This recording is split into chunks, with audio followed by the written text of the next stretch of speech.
దేవుని వాక్యం మీదనే సంఘము వ్యక్తిగత జీవితాన్ని కట్టారు.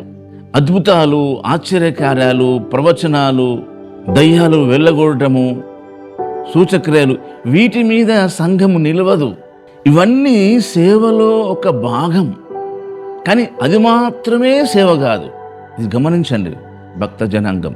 దేవుని వాక్యం చాలా మోస్ట్ ఇంపార్టెంట్. దేవుడు ముఖ్యం. దేవుని వాక్యం అంటే దేవుడు ముఖ్యం.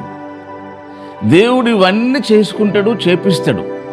ఎవరి ద్వారానైనా చేపిస్తాడు, నీ ద్వారానైనా చేపించుకుంటాడు, ఇంకెవరి ద్వారానైనా చేపిస్తాడు. అది కాదు సేవ. దేవుడు ఏం చెప్పాడు? నోవాకి ఓడ చేయండి అన్నాడు.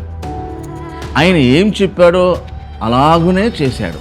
ఆ యేసు ప్రభు వారి యొక్క తల్లి మరియా చెప్పిన మాటను గమనిస్తే ఏమంటదంటే, ఆ పరిచారకులను చూసి అంటది, ఆయన మీతో చెప్పున్నది చేయండి. అంత టైం లేదు.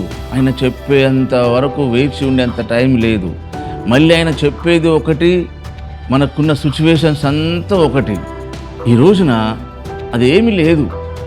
టోటల్ మన యొక్క బాడీలో ఉన్న ప్రతి అణువులోకి దేవుని వాక్యం వెళ్తుంది.